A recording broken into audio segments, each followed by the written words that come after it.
Rajang and Ajarakan are both fairly defined by their rage. One is literally a flaming anger monkey, and the other has a variant called Furious, which should key you into their general attitude. But both are still living, breathing animals, and presumably have more going on under the hood. Let's speculate on what that may be.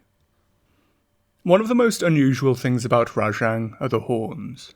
While many monkeys, both real and Monster Hunter, can have ostentatious head ornamentation, the horns are an odd one, as they seem to resemble weapons put in a poor place to use them. With such mobile forelimbs often used to strike and throw, the horns risk just getting in the way, and with a weakly formed catching arch, the horns seem best adapted for fencing, but face the wrong way to be used for it. So Rajang's horns likely have a minimal role in combat, which matches well with what we see with instances of it fighting other monsters and the player. Rather, Rajang's horns seem more for display, and interestingly, the Iceborne book seems to confirm this to a degree by mentioning only the males have them, and that they're a symbol of strength, making Rajang another member of the Club of Monsters, where we only see and fight the males in-game. No art depicting female Rajang is known yet. Horns and similar ornamentations purely as display structures aren't unknown, and considering the amount of other things that Rajang does, that seem ostensibly to only present in the male of the species, it does seem Rajang is a creature that has a number of significant display features for the opposite sex. Horn size seems roughly uniform in most depictions of Rajang seen across the series, with the one in the first Iceborne quest presumably being the youngest if that was its first Kirin horn. But the fact we only fight post-Kirin individuals may suggest we don't just fight males but mature males, and younger pre-Kirin, more cautious specimens know not to challenge older males from horn size as well when they're not in an enraged state. As well as this, the horns could partly be for protection too. In a fight with another male Rajang, the horns may partially prevent blows to the head. With Rajang's curious ability to harden its fists, the power of a Rajang's fist may well exceed the strength of its skull, and so such robust ornamentation could be to channel strikes away from the face. With Rajang's power and the potential of such power output being greater than durability, Rajang may need some form of protection to prevent mutual annihilation, seeing how behaviourally it's unlikely a fight between two males wouldn't escalate. Many Monster Hunter monkeys have prevalent signalling in their designs too. Kongolala has the larger head, teeth and facial bumps, with a prominent bouffant hairstyle too. Blangonga has the fatty head dome, larger fangs and a more colourful face than his subordinates. And Bishaten has the horn and white ruff of fur around the neck. As said, Rajang already has the horns. But interestingly, post-Kirin Rajang get the ability to flush golden stripes into their fur, as well as a pronounced golden mohawk too. Contrasting colours are well represented in primates, and the dark on bright actually serves to enhance the symbols of the colours represented. Male mandrills are very well known for their bright multicoloured faces, and the multicolours of the face serve to enhance each other. Red is common in primates, but blue is rare, and rare in mammals full stop. In mandrills, the blue serves to enhance the red both overall and for the colours of the face when against a dark green rainforest background. Male mandrills that are more dominant have more prominent colours and brighter reds, so the strength of the colours and their enhancements allows for more honest indicators of their condition and dominance. This is likely the case for Rajang too. The gold striping against the black serves as an honest indicator that females are dealing with a post-Kirin male, and thus one who's powerful enough to accomplish such a hunt. Gold on black is a very prominent contrast, the dark enhancing the light, likely because males are generally keen to leave no doubt in the females about the validity of their signals. The only colour that may be more prominent than gold is white, but there could be reasons against this. If Rajang is a direct descendant of Blangonga or a closely related common ancestor, then white on black may reduce the profile of the males in snowy mountain environments. Alternatively, sick or decrepit Rajang may start to lose pigment in their fur, and become paler or grey, which has the potential to make paler or white fur an inaccurate signal of their health. Not all monkeys are so sexually dimorphic though, and Quetzalcoatl and the Pearl Spring macaques both seem to have comparatively minimal sexual dimorphism, as well as being smaller bodied than their relatives. Ajarakan is also in this category it seems. It's unknown if, but possible that, All the Ajarakan we fight are males, since Monster Hunter just generally loves this trope with its more mammalian monsters.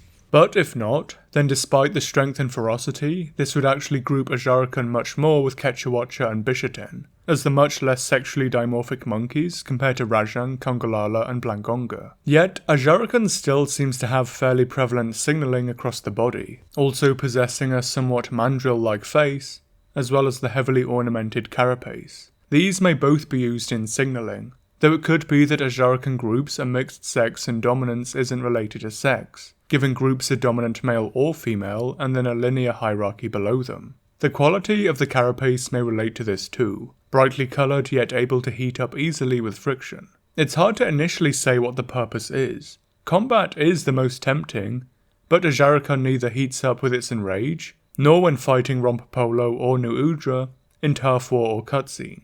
So rather, the glowing carapace may be for display too. Whilst we don't know Ajarakan's home habitat outside the oil well basin, it clearly isn't limited by a subterranean home, and so may be found in low-light environments like foggy swamps and cavernous volcanic regions, as seen in other games. Thusly, colour may be of secondary importance to Ajarakan compared to shell quality, and greeting ceremonies between Ajarakan may involve scraping and grinding on substrate and each other to ignite carapaces and prove dominance and identity. In this regard, Ajarakan is very similar to the brute wyvern Glavenus, who uses mineral deposits on the tail to indicate status to females. In doing so, Glavenus will regularly eat ores to attain such minerals, although it's unknown if Ajarakan will do the same. They are described as wrapping themselves in molten metals, and Ajarakan in-game can be seen to anoint itself with the oil silt, but it's unknown if the first point is being poetic or not, and refers to the case of Ajarakan secreting metals from its diet. The growth of the carapace seems to suggest the latter, but the root cause of this behaviour isn't imminently clear. Geophagy is fairly common in Monster Hunter, with some obligate species like Uragan and Gravios, who got their own video, but in habitual geophages the origin is less clear. Most geophagy seen in animals tends to be them supplementing their diet with minerals, or chemical elements not provided otherwise. And this is as fair a route as anything for something like Ajarakan 2. Again, it's unknown what Ajarakan's non-Eastlands home is, but a volcanic landscape rich in minerals but poor in organisms may have triggered a partially geophagic diet. Glavenus also consumes some of the minerals by the cleaning of its tail, partially recycling some and keeping waste in a bursa sac. It could also be with Ajarakan that grooming, either singly or allo-grooming, could lead to further consumption of minerals and reconsumption of excreted minerals until this eventually became a specific adaptation. Like Glavenus's scent marking via tail, Ajarakan may scent mark via rubbing. The micro deposit of the scrape left on the rock may contain the minerals Ajarakan eats and how well they've been processed, and so presents chronological records of its condition. Whilst not seen in all primates, geophagy is seen in some others like Blangonga too. Blangonga will eat amber, which is fossilized tree sap. Symbolically, this is a reference to Blangonga becoming Rajang. Amber used to be known as electron, and had some association with the sun or lightning. Literally, it's unknown what Blangonga gets from it, but amber does decompose into an oil if burned, so maybe this oil has a mineral or element that benefits Blangonga.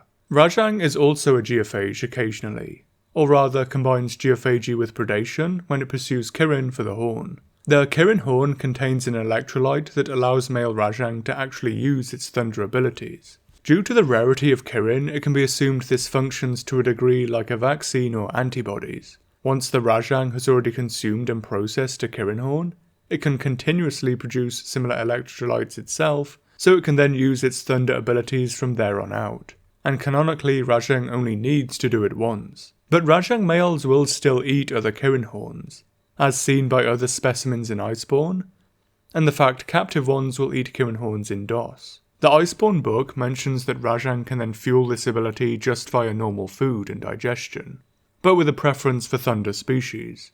In this regard, a Kirin kill is likely an ideal superfood for Rajang. It could also be that already post-Kirin male readily kill or dehorn other Kirin to prevent other males from getting a horn, and thus becoming competition.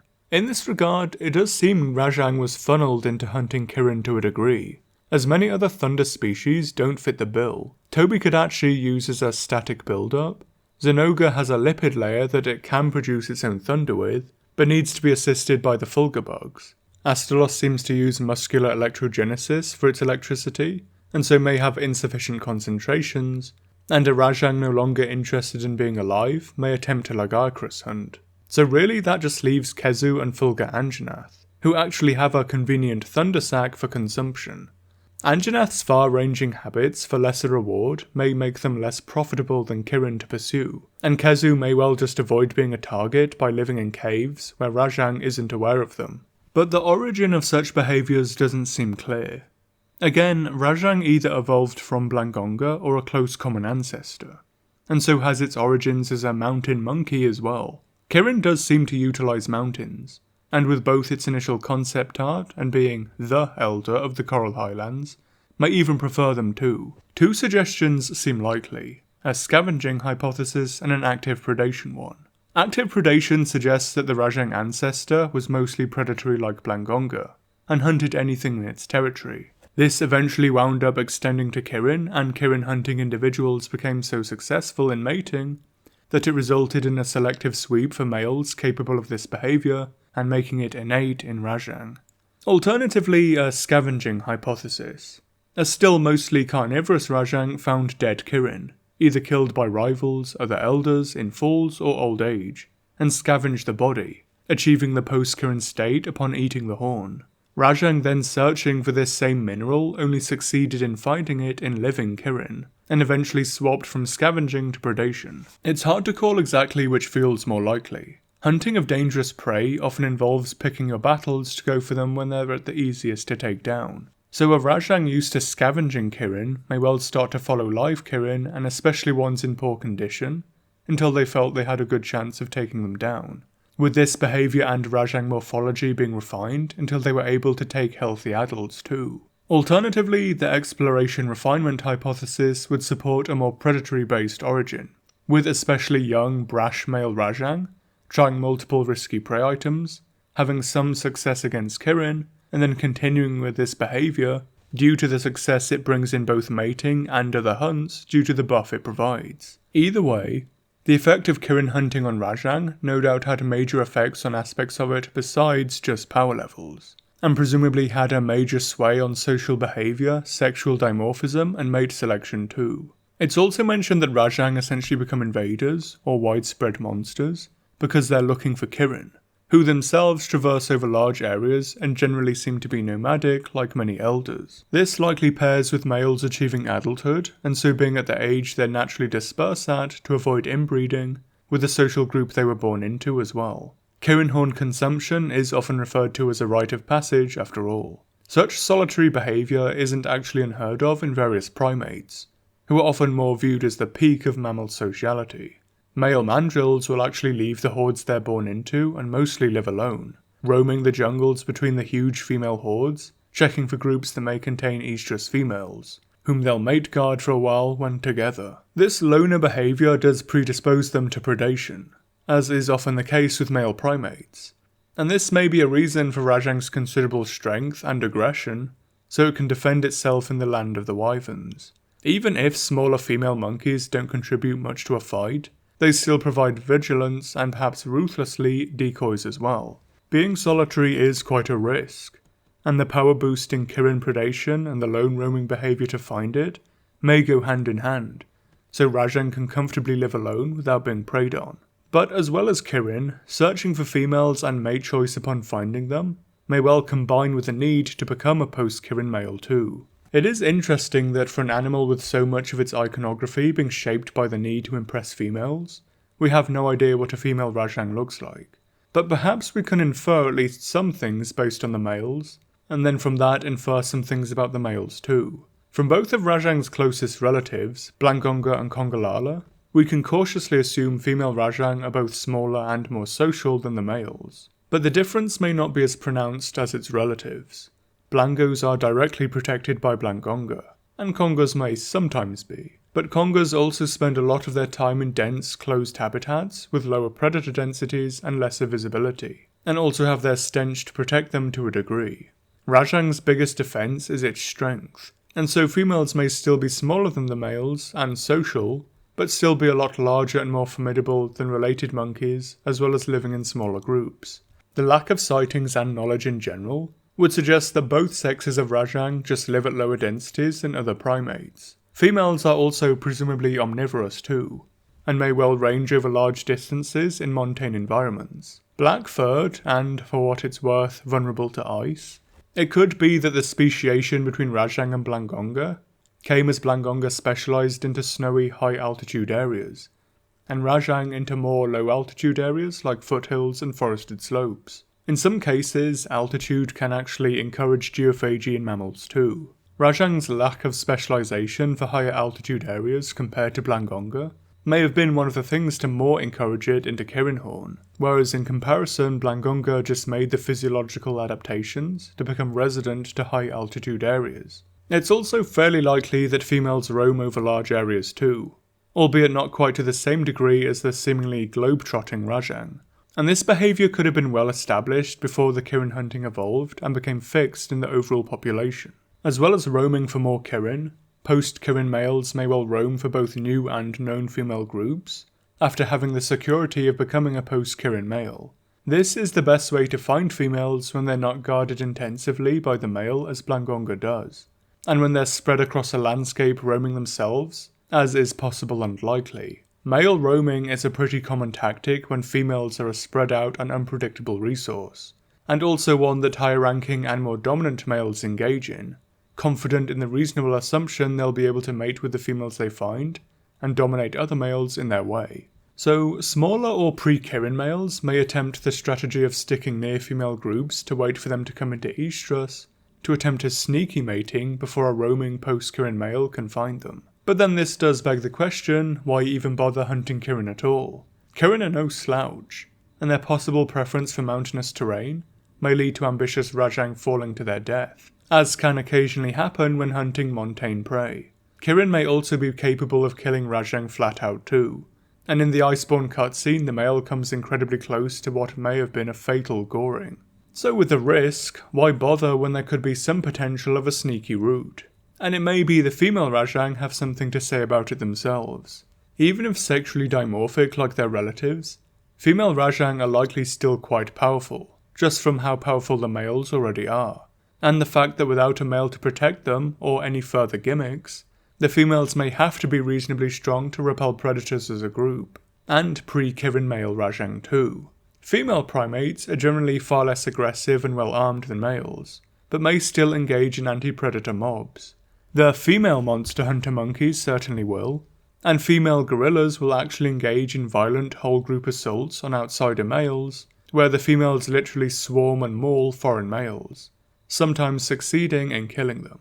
Once Kirin hunting became fixed in a population as a benchmark of male virility, female Rajang may accept nothing less, and repel any pre-Kirin males attempting a sneaky mating, potentially even killing them if they don't leave, and many male Rajang may get a first sharp lesson before passing the Kirin test or dying in the attempt.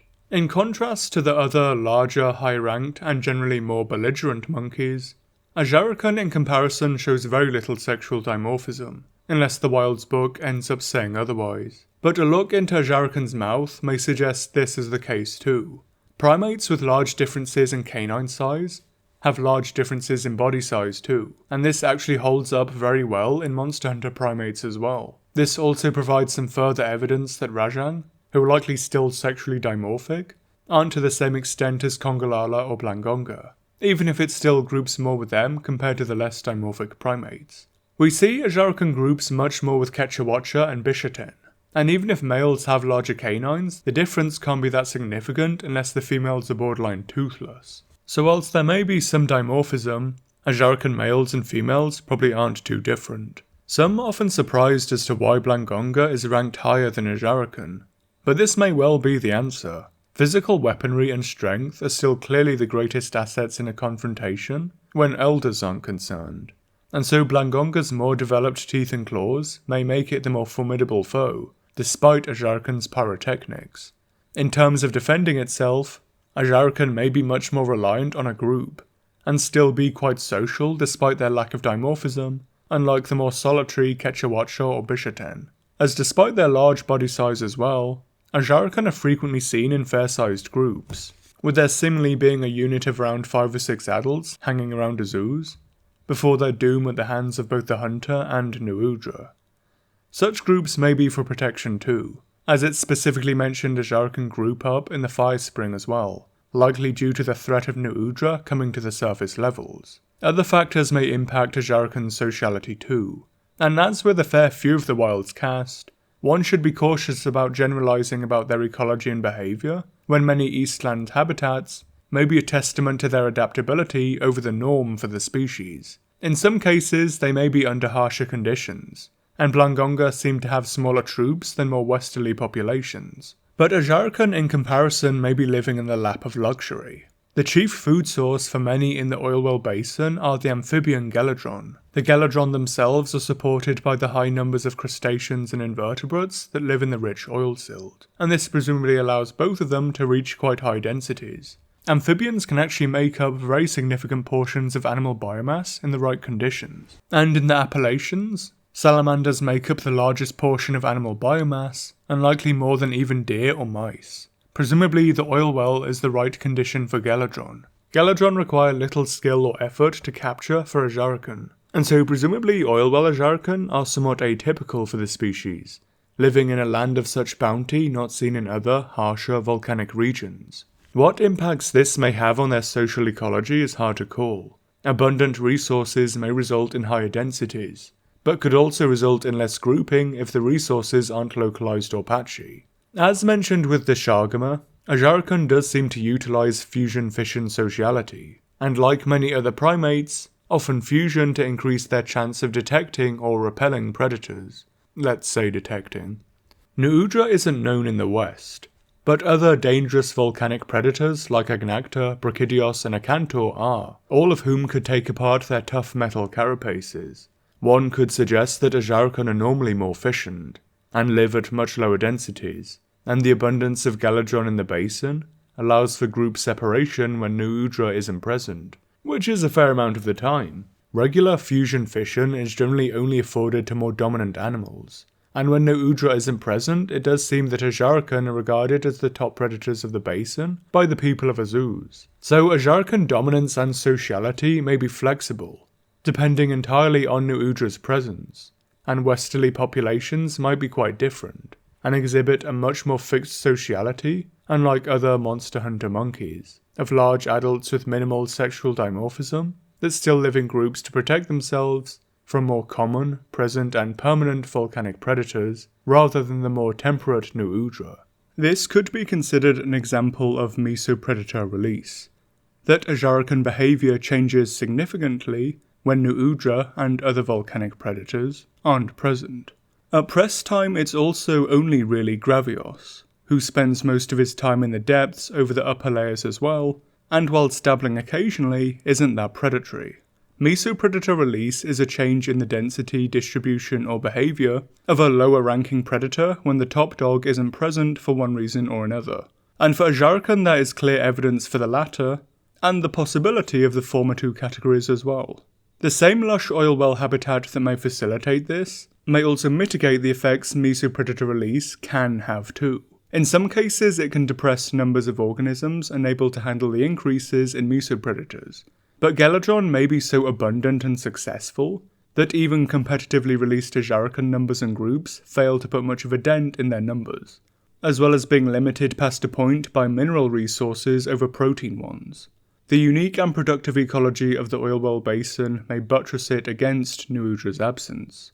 This uniqueness is interesting, both overall and for Ajarakan too. As said, it's hard to imagine Ajarakan having the same luxury lifestyle in the West, but it's also worth noting how young the Oilwell Basin is, only being 1,000 years old after the fall of Wyveria, and presumably being colonised fairly rapidly afterwards by its resident monsters. The Ajarakan we see may be living in what for them is a pleasant evolutionary blip, while they have the hyper-productive oil well to themselves, with only the seasonal Nuudra to contend with. Some certain species have poor long-distance mobility, and rarely stray from volcanic zones, and so may take great time to colonise such areas. But if predators like Brachydios or Agnactor did return, they may return Ajarakan to a more usual, efficient sociality that could possibly be more typical for them. Overall, there are still many questions about Ajarakan that may only be solved with their appearance and lore updates in future games. So for my thoughts on the two angry monkeys, let's start with Ajarakan. In that I really love Ajarakan. I wasn't expecting to as much as I did, but I both love his fight and his personality. As a hammer main, Ajarakan is just an amazingly fun proper slugfest of the two of you smacking each other back and forth. Ajarakan hits decently hard, and when enraged and heated up, he can really take major chunks out of your health. But by doing so when in flames, there's enough telegraphing that it never feels unfair. Behind the cephalopods, I think Ajarakan might be my favourite fight of Wilds. I think he really is just an absolute blast. Gear-wise, Ajarakan is okay, and the armour is both fairly nice and good for taking down New Udra if you ever had difficulty doing so. Personality-wise, I think Ajarakan really shines as something quite unique in Monster Hunter 2. There's no denying Monster Hunter is a fairly power-scaled franchise, but Ajarakan is so interesting in that all of his hyper-violent super moves that would be glorified in other monsters or past titles just come back to bite him instead. Ajarakan bear hugs Rompopolo and gets poisoned as a result, something a more methodical assault could have potentially avoided. His failure to recognise New Udra as something to run from results in his death, or getting outburned. In his pin, he could just easily twist you in half, but instead he has to waste time showing off and burning you. And most prevalently, his super attack. Pride comes before a fall, and Ajarakan reaches his highest point right before his lowest, and gives you a gigantic window of free attack while he's being humiliated. Other monsters do get stuck, like Tigrex and the Bloss Wyverns, but there's a difference between partially destroying a rock face as you're so strong, and getting your head stuck in the oil silt with your ass stuck in the air like a Looney Tunes character.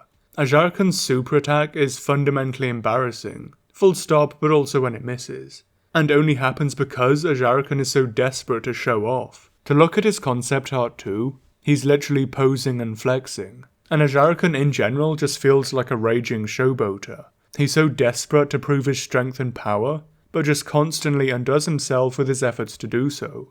It's immensely refreshing and nuanced, and really feels like quite a subversion of a lot of previous monsters, where such things would just result in them blowing up the universe. Like Rajang, for instance.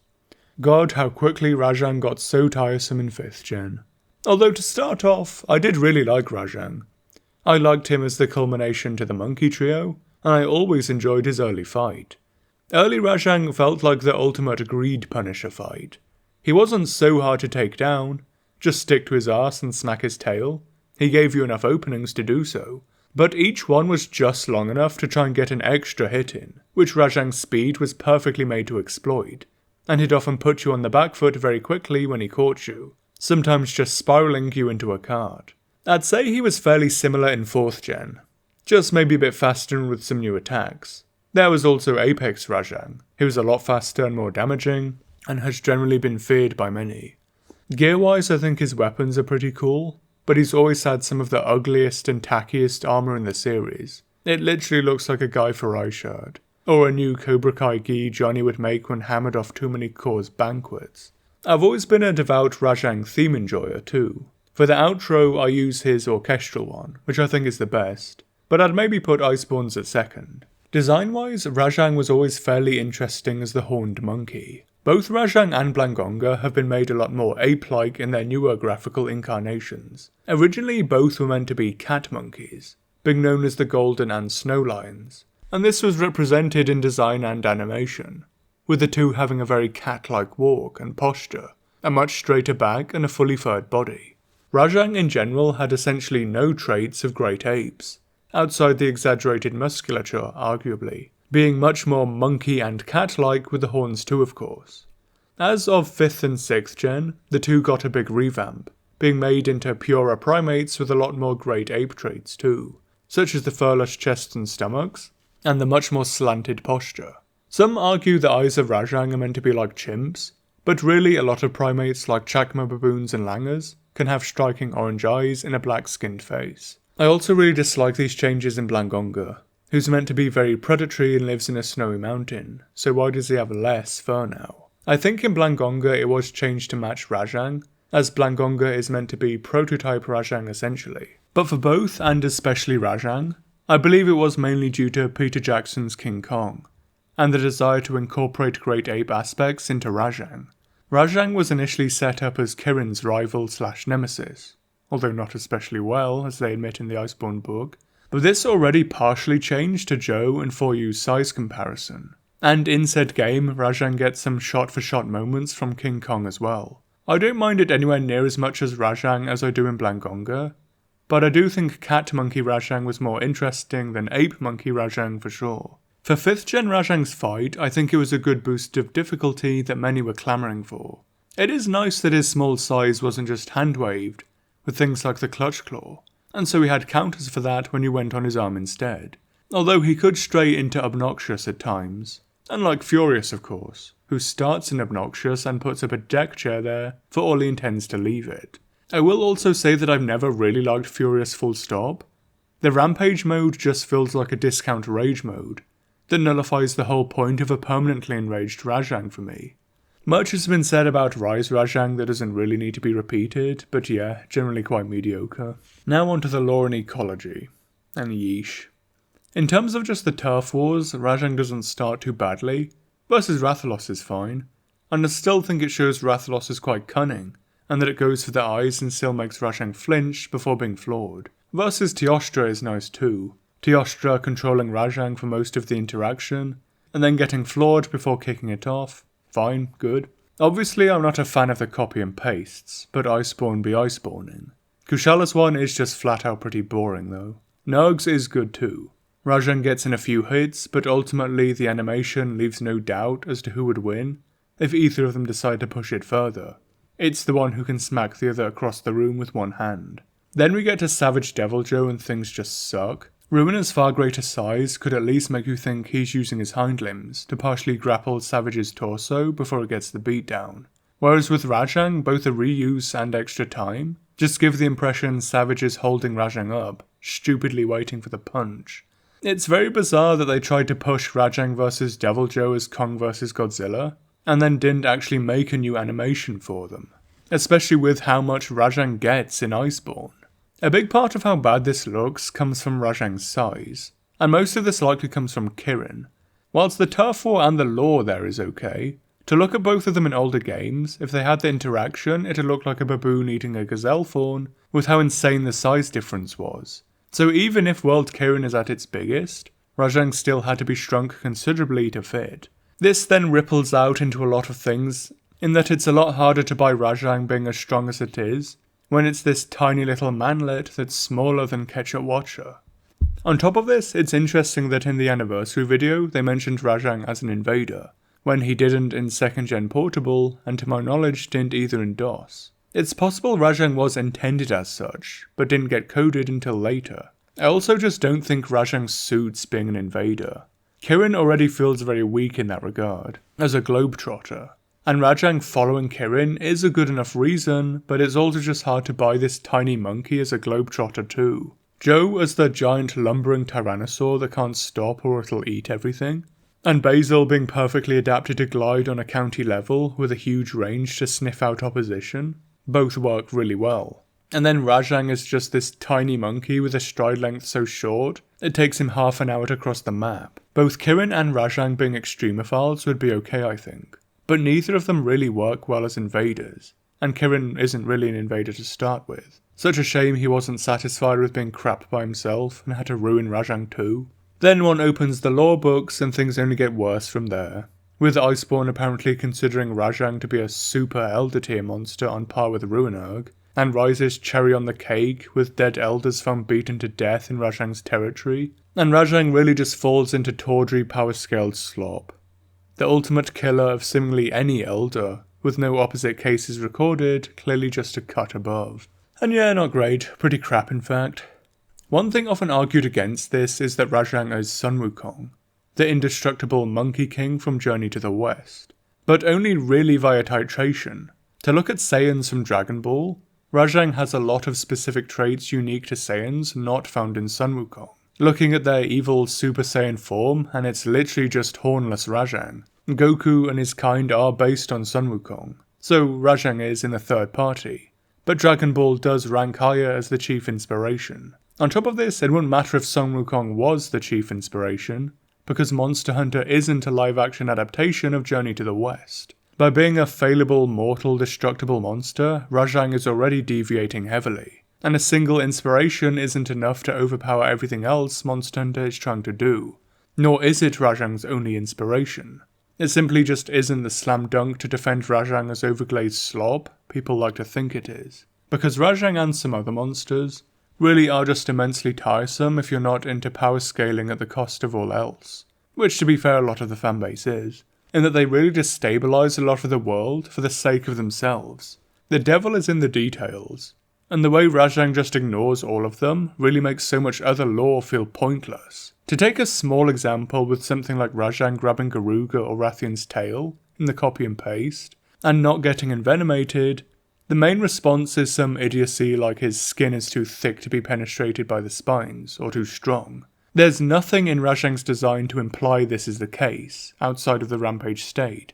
In fact, you could argue the opposite. And it undermines the traits the Wyverns have as defensive measures. Defense is about repelling things stronger than you. If defensive measures are useless in this regard, why bother even writing lore for them? In doylist terms, they obviously exist because lower ranked monsters need dynamic fights too. But it's unendingly painful to see the thought put into lower tier designs, just to be swept away to glaze Mary Sue's. As I've said before, the fact the lower ranked monsters often have such adaptations, either for defense or just fighting, isn't just bad from a world building standpoint, it's also unconvincing. Capcom are great at making strong, convincingly powerful monsters, then telling you their mediocre hype beasts are stronger based on essentially nothing. And should they come into conflict, they have them win not by convincing animation or relevant design choices, but by ignoring the traits their opponent has, or just having their opponent not use them to allow them to win. It gets to a point where you just feel like you're on the playground again. And it feels like there's that one friend who just keeps coming up with his everything-proof shield, or fake rules about why they weren't tigged out. Tiresome, and when you make something like Rajang, it ultimately comes full circle to make it, well, just boring. In contrast, Lagiacrus folding Rajang is fair. I can very easily buy that's how it would go down, due to Lagiacrus' greater size and power, and Rajang's failure to compensate for that with any of its own traits. Perhaps that was the start of something new. As Rathalos also does a lot better in the bridge animation as well. It'd be tempting to say Lagiacrus is just the developer fave more, and fair enough. Again, at least he's actually convincing in his power, due to a design and implementation actually selling that. But again, there's also Rathalos, so maybe even Capcom got tired of Rajang. After 5th gen, it's hard not to blame them. And to you, thanks for watching. And thanks ever to my patrons Bonecrusher Hyena, Toxic Wolf, The Superest Duper, DJ, my best friend Loba, Samburgo, K Sandom, Octavia of the Fifth Fleet, The Warrior S, Nickname 3110, Kieran McCarthy, Flygon's Archives, Hui Hui, Jabin, The Belted Horned Warbler, Roberto Hernandez, Big Man Blastoise, Nathan Cross, Johnny, Team Gojira, Teddy KGB, Insert Nickname, Waffles, Slashmaster 101, Dapperaptor, Godzilla Prime 2, Original Username, Legend Gamer 111, Evilly, Howleth, Archosaur Queen, Tommy Choi, Jacob Wilcox, Seth Fake Last Name, Dodecablos and Bazugazu Bakumatsu, who help keep the channel going with their generosity. There's a link in the description if you're interested in signing up, and any amount is always appreciated. Thanks to Kamen Rider Moten for creating the digital artwork and anatomy shots for this video, and to Iamthekaijuking for their skulls and full skeletals of the Monster Hunter monkeys. Both helping creators have their links in the description where you can find more of their related work, including commissioning your own pieces from Kamen too, so please do check them out. Next time will be another non-Monster Hunter video, and as with some past ones it may be a little later. I'm a lot busier than I used to be, and find it harder nowadays to meet the 2-week schedule I managed to keep reasonably well for the past 4 years or so. For the time being, I'll still be making content and trying to stick to that, but I may not always succeed. But regardless, for how the algorithm will no doubt punish me for that, I hope I'll still see you next time.